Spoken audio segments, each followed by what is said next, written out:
जय गुरुदेव। गुरु महाराज की विशेष कृपा हम सब पे है कि ये अवसर हम सबको मिला कि हम सब बैठ के प्रभु को याद करेंगे, गुरु से प्रार्थना करेंगे। मनुष्य जीवन के लिए यह समय बड़ा ही लाभकारी और उपयोगी होता है। जब भी ऐसा अवसर मिले उसका लाभ अवश्य लेना चाहिए। एक प्रार्थना बोली जाएगी, उसको आप लोग भी दोहराइएगा। पहले मैं बोलूंगा, फिर आप लोग एक स्वर में बोलिएगा। जय गुरुदेव, जय गुरुदेव। मोको कहाँ ढूंढे बंदे, मोको कहाँ ढूंढे बंदे, मैं तो तेरे पास में, मैं तो तेरे पास में। मोको कहाँ ढूंढे बंदे, मोको कहाँ ढूंढे बंदे, मैं तो तेरे पास में, मैं तो तेरे पास में। ना तीरथ में ना मूरत में, ना तीरथ में ना मूरत में, ना तीरथ में ना मूरत में, ना तीरथ में ना मूरत में, ना एकांत निवास में, ना एकांत निवास में। मैं तो तेरे पास में, मैं तो तेरे पास में। ना मंदिर में ना मस्जिद में, ना मंदिर में ना मस्जिद में, ना मंदिर में ना मस्जिद में, ना मंदिर में ना मस्जिद में, ना काशी कैलाश में, ना काशी कैलाश में। मैं तो तेरे पास में, मैं तो तेरे पास में। ना मैं जप में ना मैं तप में, ना मैं जप में ना मैं तप में, ना मैं जप में ना मैं तप में, ना मैं जप में ना मैं तप में, नाम व्रत उपवास में, नाम व्रत उपवास में। मैं तो तेरे पास में, मैं तो तेरे पास में। ना मैं क्रिया कर्म में रहता, ना मैं क्रिया कर्म में रहता, ना मैं क्रिया कर्म में रहता, ना मैं क्रिया कर्म में रहता, नहीं योग संन्यास में, नहीं योग संन्यास में।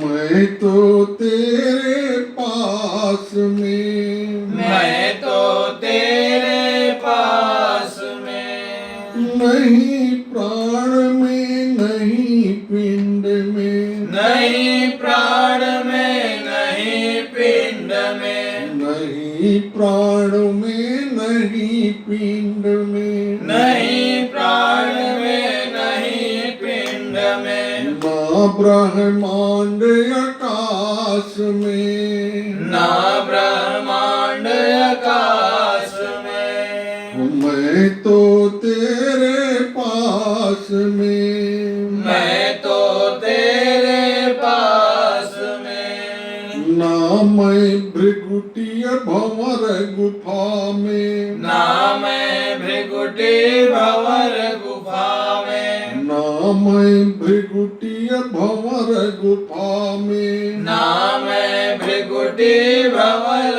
गुफा में। सब श्वासन की श्वास में, सब श्वासन की श्वास में, मैं तो तेरे पास में, मैं तो तेरे पास में, खोजी वो ये तुरंत मिल जाऊं, खोजी हो ये तुरंत मिल जाऊं, खोजी हो ये तुरंत मिल जाऊं, खोजी हो ये तुरंत मिल जाऊं, एक पल की ही तलाश में, एक पल की तलाश में, कह साहिब सुनो भाई साधो, कह साहिब सुनो भाई साधो, कह साहिब सुनो भाई साधो,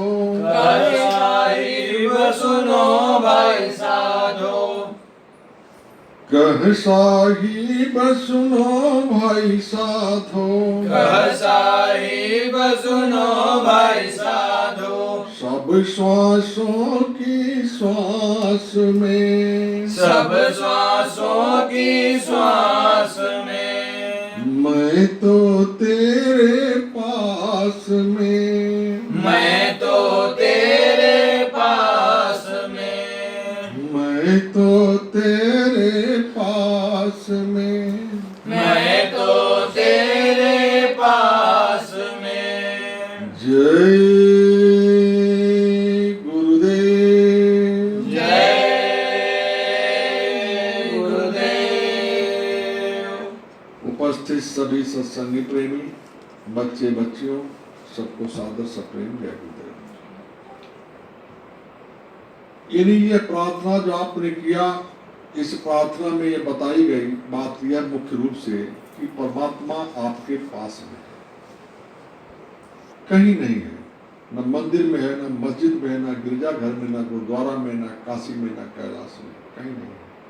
वो कहीं नहीं, न प्राण में है, न पिंड में, न ब्रह्मांड में है, न आकाश में, कहीं नहीं है। वो न भृगुटी में है, न भंवर गुफा में। सब मार्ग हैं, आपको परमात्मा की तरफ जाने के रास्ते के सब पड़ाव हैं। वो कह रहे हैं इसमें हम कहीं नहीं मिले, क्योंकि वो कहीं है भी नहीं। यहाँ जो है वो दूसरा माया का खेल है, दूसरे लोग वहां पे हैं जिनको आप समझते कि यही परमात्मा है। परमात्मा वहां नहीं है। बोले हम यहाँ कहीं नहीं है। बोले ना हम किसी तीर्थ में मिलते हैं, ना हम किसी मूर्त में मिलते हैं, कहीं नहीं, हमारा कहीं निवास नहीं है। हम कहाँ रहते हैं? हम तो तुम्हारे पास रहते हैं। अब सवाल ये उठता जब पास रहते हैं तो मिलते क्यों नहीं? तो कह रहे हैं कि खोजी हो तुरंत मिल जाओ। अगर वो खोजी है, जिज्ञासु है, मिलना चाहता है तो तुरंत मिल जाऊंगा। एक पल की तलाश में, देर नहीं लगे, एक पल में मैं मिल जाऊंगा। लेकिन वो एक पल में मिलेगा कैसे? ये खोजने का खोजी कौन हो सकता है? कौन खोजी है?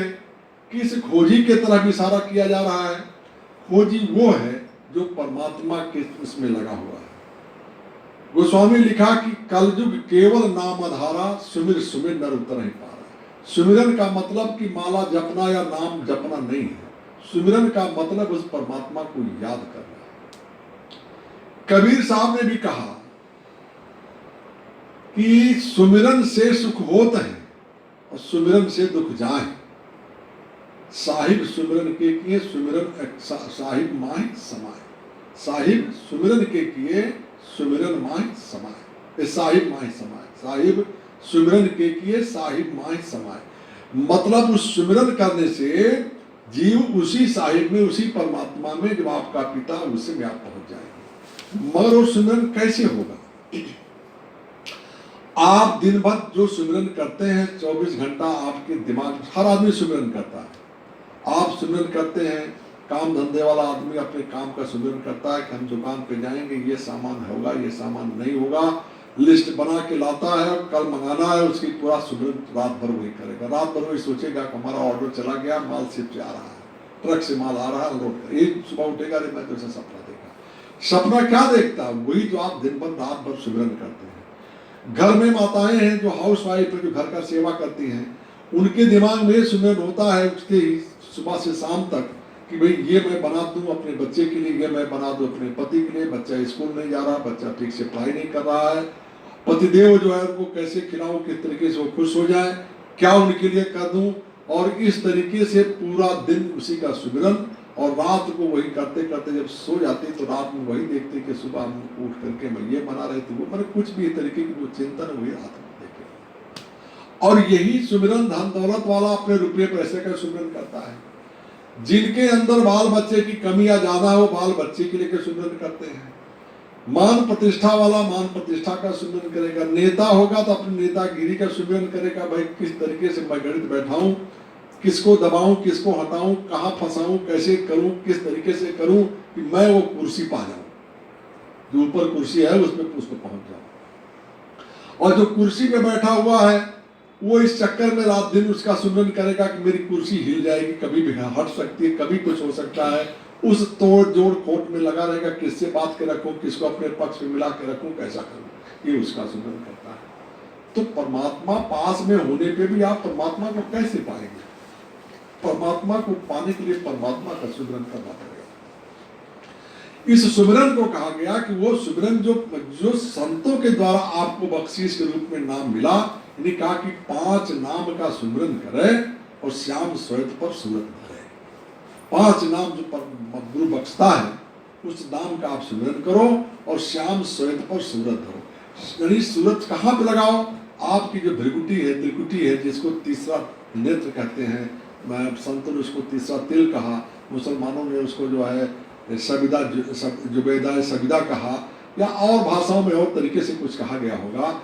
उसी तीसरे छठे चक्र पे जहां आपकी तीसरी आंख है, उस तीसरी आंख की जगह पे, उस तीसरे तिल पे आप अपना ध्यान, अपने विचार को, अपने मन को, मन बुद्धि चित्त और अहंकार को छोड़ करके मन बुद्धि और चित्त को वहां पे लगाओ, अहंकार को हटाओ और उस पे आपका कंसंट्रेशन हो, ध्यान हो, और आप उन 5 नामों का सुमिरन करो। 5 नाम कहां से मिलेगा? जो समर्थ गुरु है, जिनको जानकारी वो आपको देंगे।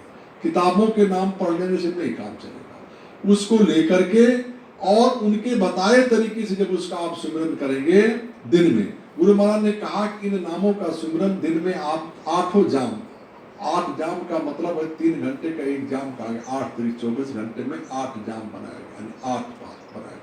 बोले 8 पहर हम आपको भजे। कैसे भजे? आप आंख बंद करो और 2 मिनट नहीं लगता, उन नाम को याद करो, रूप याद करो, उसके स्थान को याद करो, उनकी आवाज को याद करो, अपना काम भी करते रहो। गुरु महाराज ने कहा जब आप दिन भर इस तरीके से आप याद करोगे, सुमिरन का मतलब याद है, वो नहीं कि फॉर्मेलिटी के लिए आपने एक बार माला उठाया और नाम जप लिया, जो भी कर लिया, उसके बाद कुछ पता नहीं कौन सा रूप आया, कौन सा स्थान आया, कहाँ आया, कौन सा माला आप नाम ले रहे हैं उन 5 में, और किस धनी का आप नाम लिए, उस धनी का क्या रूप है।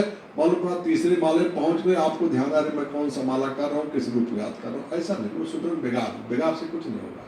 गुरु महाराज ने कहा बेगार से कुछ नहीं, आप बैठे उठ गए, ध्यान पे बैठो, उसी चीज का ध्यान करो, उसी जगह पे जो उन्होंने तरीका बताया कि तीसरे दिल पर अपने मन को लगाओ, मन के नेत्रों को वहां पे एकाग्र करो। वो जब मन के नेत्र वहां पे आपके लगेंगे तो वहां पे आपको परमात्मा के जाने का मार्ग उसी रास्ते से, उसी तीसरे तिल से, उसी भृगुटी विलास से है, उसी जगह से है जो आपका स्थान आपके इसी शरीर के अंदर दोनों आंखों के मध्य में वो तीसरा तिल है।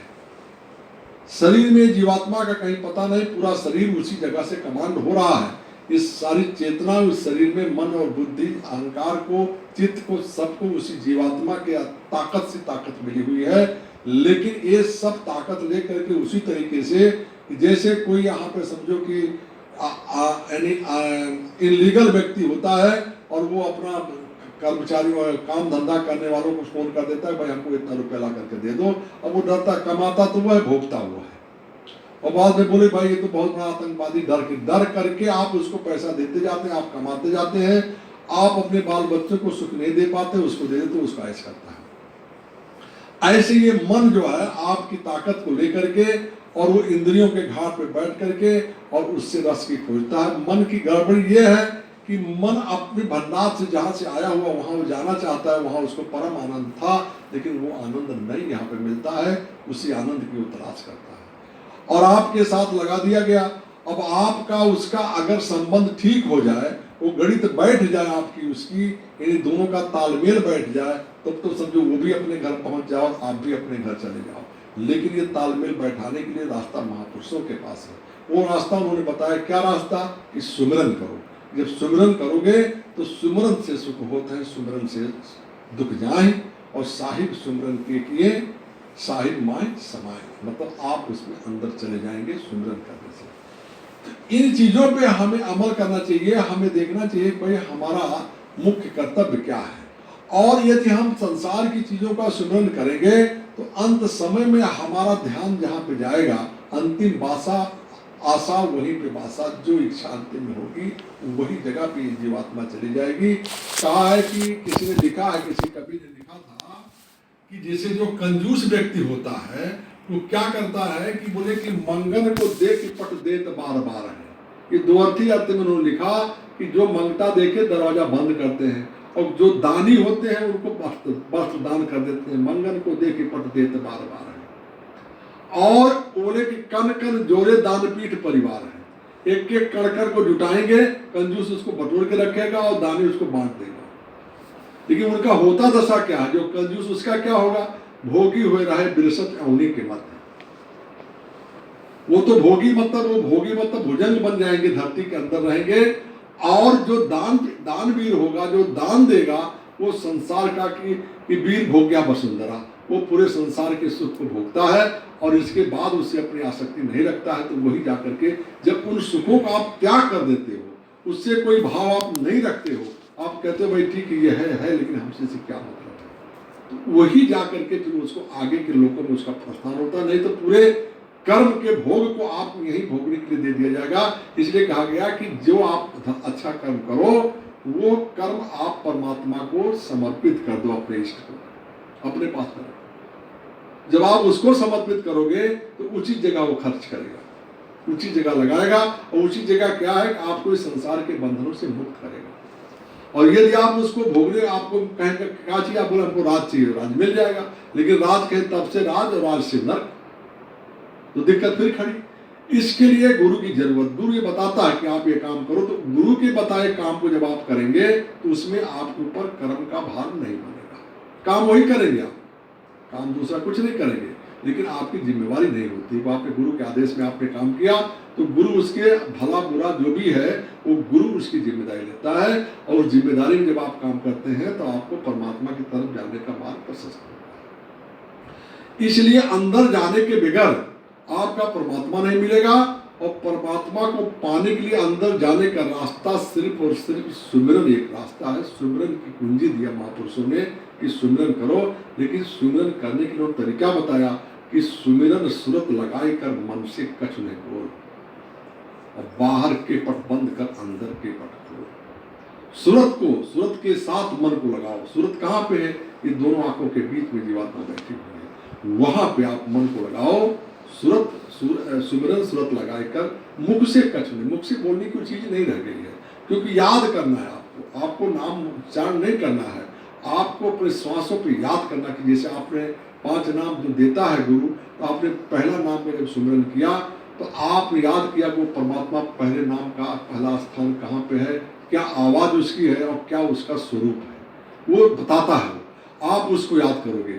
फिर इसके बाद दूसरा स्थान का दूसरा नाम याद करोगे, दूसरे स्थान पे आप उसके स्थान की जगह को याद करोगे, उसके नाम को याद करोगे, उसके स्वरूप को याद करोगे, वहाँ के यानी आवाज को आप याद करोगे। इसी प्रकार से तीसरे नाम को याद करोगे, तीसरे स्थान को याद करोगे, वहाँ की आवाज को आप याद करोगे। इसी तरीके से आप जो है चौथे स्थान को याद किया, आप अपने घर पहुँच गए। और उसी बीच में साथ साथ गुरु रहता है। जो कहा कि आप जो है उस पे श्याम श्वेत पर 5 नाम का सुमिरन करो और श्याम श्वेत पर सूरत करो। तो श्याम तो उस स्थान के धनी का स्वरूप है, वो रंग बताया गया। लेकिन श्वेत ये सदगुरु का स्वरूप होता है, ये हमेशा प्रकाश स्वरूप आपके पास रहता है। तो वो साथ ही मिलेगा आपको, अलग नहीं। कोई एक स्थिति ऐसी बने कि वही दिखेगा आपको, तो साथ तभी आप पहचान पाओगे। नहीं तो कैसे आप जानोगे कि परमात्मा कौन है, कहाँ पहुंच गया, आपको मालूम नहीं आपको है। इसलिए कहा गुरु गोविंद दो खड़े का के लागो पाए। गुरु और गोविंद अगर दोनों खड़े तो किसके पैर लगो? तो भगवान ने कहा कि भाई जो है गुरु ने कहा कि नहीं, आप इन्हीं के लिए मैंने आपसे कहा था आप मिल के इनके पैर पढ़ो।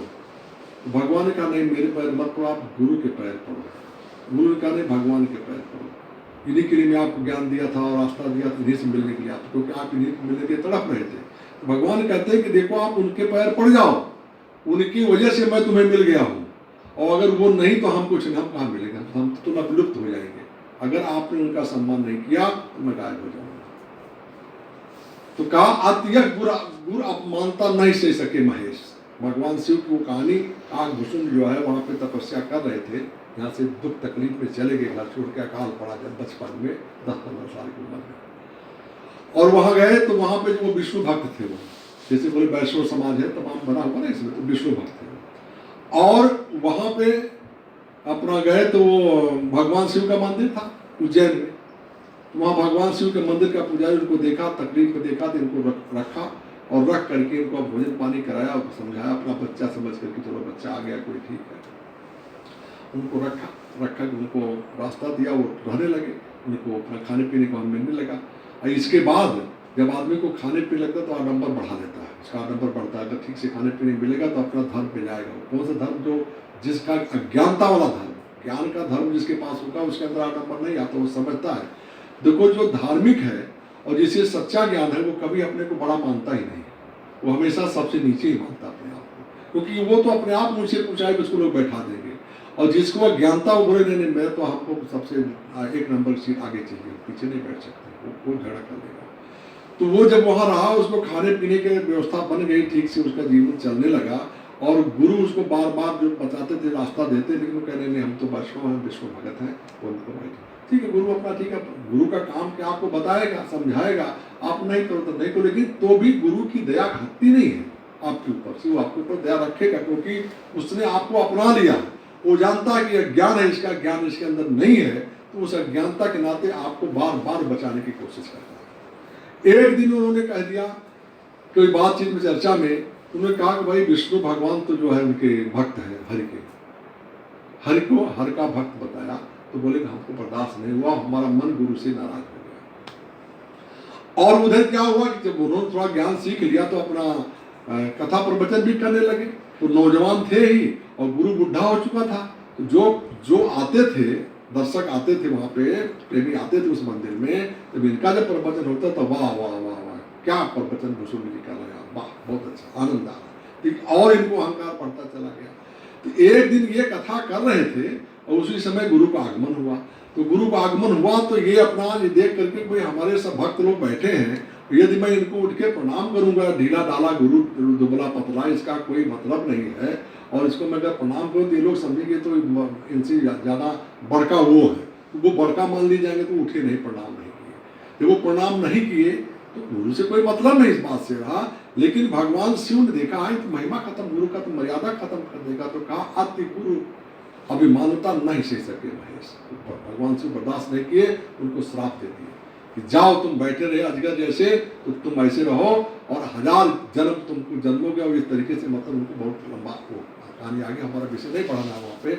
तो लेकिन जब उनको ये बात कह दिया तो गुरु को बड़ा तकलीफ हुआ, और गुरु ने प्रार्थना किया, और प्रार्थना करके भगवान शिव को प्रसन्न किया। तो भगवान शिव जब प्रसन्न हुए तो आकाशवाणी हुई, तुम क्या चाहते हो?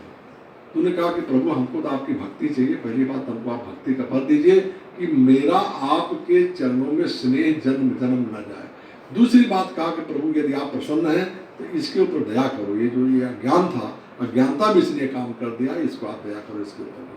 भगवान शिव ने कहा आप वापस तो नहीं होगा, लेकिन उसका मैं समाधान दे देता हूँ। समाधान ये है कि इनको जन्म मरण का कष्ट नहीं होगा, इनको अपने काल के विधान में है कि अगला जन्म पाता है, जब जीव कोई जीव दूसरे जन्म दूसरी योनि में जाता है तो पहली योनि की बात भूल जाता है, लेकिन इनको कोनो जन्म में इनका ज्ञान मिटेगा नहीं, इनको ज्ञान रहेगा, और इधर जन्म लेंगे उधर निकल जाएंगे, इधर जन्म लेंगे उधर निकल जाएंगे, इधर जन्म लेंगे उधर निकल जाएंगे। तो बोले क्रम से उनका जो है जल्दी से जल्दी इनको इससे मुक्ति मिल जाएगी इस काम से। तो कहने का मतलब कि गुरु जो कृपा, गुरु के अंदर कृपा के अलावा कुछ नहीं होता है, और वो जब रास्ता देता है उस रास्ते पर यदि आप अमल करो, संसार के सारे चीज़ों कुछ मतलब नहीं है, व्यर्थ है। यानी जितना क्रियाकर्म अभी आपको प्रार्थना में जो बताया गया कि न क्रिया में न कर्म में, न व्रत में, न उपवास में। ये सब चीज मनुष्य जीवन के सब करने को नहीं मिला हुआ है कि आप कर्म कांड कर्म कुछ नहीं। जब तक ज्ञान नहीं तब तक ठीक है, लेकिन जब पता कहीं से लग जाए तो उस चीज की तलाश में लग जाना चाहिए। और तलाश लेके गुरु मिलता है। जब आप कहें खोजी हुए एक पल, एक मैं तुरंत मिल जाऊं, खोजी हुए तुरंत मिल जाऊं एक पल की तलाश में, वो समर्थ गुरु अगर आपके मन में जिज्ञासा पैदा हो जाए तो तुरंत मिलेगा, देर नहीं करोगे, एक पल की तलाश में मिलेगा। वो वही प्रकट हो जाएगा जहां आप रहोगे, कहीं जाने की। क्योंकि आपको पता नहीं, आपके आसपास भी महापुरुष तमाम हैं, वो घूमते रहेंगे, लेकिन आपके अंदर जब जिज्ञासा पैदा होगी तो तुरंत आपके सामने कोई घटना घटेगी, उस घटना में आप उसको मिल जाएगा, आपको मार्ग दे देंगे। और जब मार्ग पा जाओ तो उस पर डट करके उसका ये संसार की चीजों में फंसाने से कुछ मिलने वाला किसी को नहीं है। लेकिन इसका ये मतलब नहीं कि आप उन कामों को छोड़ करके संसार के बाहर हो जाओ। तो गुरु महाराज ने कहा जो घर छोड़ देगा उसको भगवान कभी नहीं मिलेगा। गृहस्थ जीवन में रहते हुए, गृहस्थ जीवन की जिम्मेदारियों को पूरा करते हुए परमात्मा को पाने की जिज्ञासा रखो। सभी महात्माओं जिन ने पाया है, चाहे वो समझे कबीर साहब देखो गृहस्थ जीवन में थे, गोस्वामी जी गृहस्थ में थे, नानक देव गृहस्थ में थे, रैदास पलटू साहब, जितने संतों का नाम आप जानते हैं, सब करीब करीब गृहस्थ जीवन में होकर के अपने जीवन को सफल किए, खुद पाए और कई लोगों को, हजारों लोगों को, लाखों लोगों को उन्होंने उसका रास्ता दिया। बाबा जी भी अपने जीवन में, क्योंकि बचपन से ये साधु वेश में हो गए थे, लेकिन इसके बावजूद भी गृहस्थ रूप में ही रहे, आश्रम बनाए, या अपने गुरु के पास, इनके गुरु भी गृहस्थ आश्रम में थे, उस गुरु के गुरु भी गृहस्थ आश्रम में थे, तो सारे लोग गृहस्थ आश्रम में रह करके परमात्मा को पाए। कलयुग में साधु सन्यासी बनने से रास्ता नहीं कहा, इसलिए कहा कि हम साधु संत से के मतलब हमारे नहीं, कुछ में हम मिल जाएंगे। तो ये चीज, ये गृहस्थ आश्रम सबसे ऊंचा आश्रम कलयुग में, और इसी में रह करके अपना काम धंधा करते, सेवा के रूप में करते हुए, सबको ये समझो कि मेरा इसमें से कुछ नहीं है, ये सब हमको मिला हुआ है, साधन सेवा को करते हुए और परमात्मा का भजन करना चाहिए। इसी से मनुष्य जीवन का लक्ष्य मिल सकता है। बोलो जय गुरुदेव, जय गुरुदेव, जय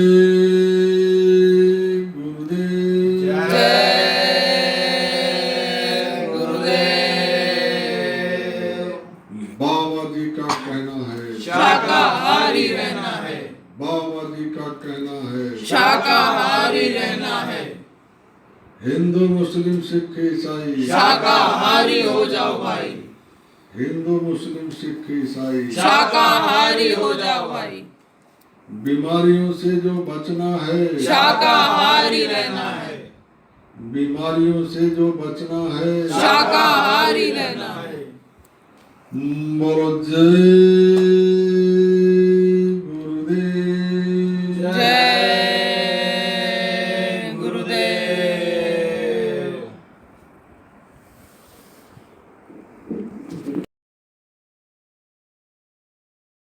जय